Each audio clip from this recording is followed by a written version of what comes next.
Kach is a movement in Israel that, for the purposes of my presentation, I will define as a movement rooted in dissident terrorism. So what is dissident terrorism? Martin defines it as terrorism from below, committed by non-state movements and groups against governments, ethno-national groups, religious groups, and/or perceived enemies. I chose this definition because I feel that Kach is a non-state movement, because it is operating within the Israeli political scene, and not because of it. Another part of this definition that is applicable in the term against government, because clearly Kach is a group that is working against the overreaching government in Israel. Finally, I also chose dissident terrorism because it seems that Kach is singling out one ethno-national group, mainly the Palestinians, in their attacks. Several groups have provided their own definitions for Kach. The FAS, or Federation of American Scientists, define Kach as a far-right political group whose stated goal is to restore the biblical state of Israel.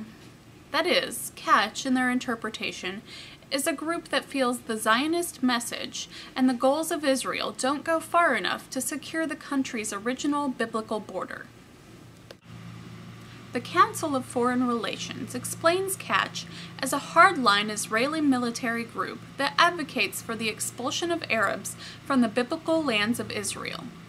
Again, we have another independent body asserting the extremity of this terrorist group's Zionist message and their desire to eliminate any and all Arabs from Israel and surrounding territories.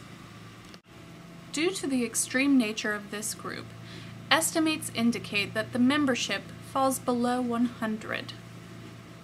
There have been several major documented terrorist actions that the Kach has undertaken that I will now go into detail about. In 1994, Baruch Goldsmith, a Brooklyn-born doctor and Kach supporter, opened fire in the Ibrahimi Mosque, which is supposedly built upon the burial site of the Prophet Abraham and his family. This is significant because this is considered a holy site for both the Jewish and Muslim faiths. In 2002, a former Kach spokesman attempted to leave an explosive-packed trailer outside of a Palestinian all-girls school. This is significant because by this point, many in the government felt that the Kach had disbanded and had lost most of its influence and significance. In 2005, still during a time where Kach was considered a supposedly weak political and terrorist force, an Israeli soldier who supposedly had Kach sympathies opened fire on a bus carrying innocent civilians, killing 4 Arab Israelis. The Kach attempted to attain political influence by running for office in the country's legislature, the Knesset, between 1973 and 1981. Finally, in 1985, the party obtained 26,000 votes, which was enough for one seat in the country's legislature for their leader, Rabbi Meir Kahan. However, the legislature soon passed an amendment to the Basic Law, which is the Israeli equivalent of the American Constitution. This amendment read as follows: a candidate or party list shall not participate in elections of the Knesset if its objects or actions, expressly or by implication, include one of the following. 1. Negation of the existence of the State of Israel as the state of the Jewish people. 2. Negation of the democratic character of the state. 3. Incitement to racism. In essence, the amendment was written up for the explicit purpose of barring the Kach from influencing the Israeli government through any formal channels. This clearly put the Kach and the Israeli government at odds. The United States has maintained a strong relationship with Israel for the purposes of stabilization of the Middle East. The U.S. State Department still designates Kach as a terrorist organization. The Canadian Bureau of Public Safety considered Kach a terrorist group. It defines them as right-wing, anti-terrorist group whose overall aim is to restore the biblical state of Israel by expanding the borders of Israel to include the occupied territories and parts of Jordan.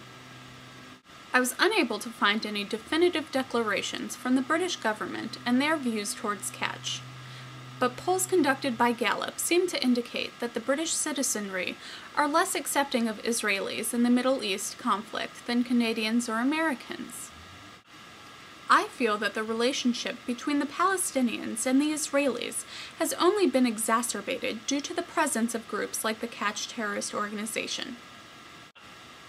Both groups have extremists on their respective sides, and because of these terrorist groups, dialogue has been largely unsuccessful. Rabbi Meir Kahn and the creation of the Kach Party is just one of many reasons why Israelis and Palestinians do not get along, and don't look to be on track to do so for the foreseeable future.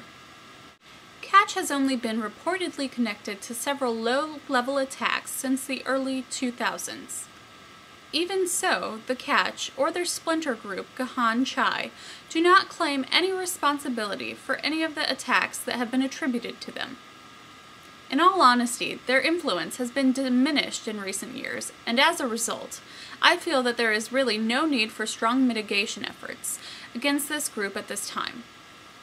However, Israel and the United States both still consider Kach to be a terrorist organization, and as a result, still continue to keep a watchful eye on them. I would completely advocate this position, but they are certainly not a group that needs constant surveillance like the IRA or Al-Qaeda.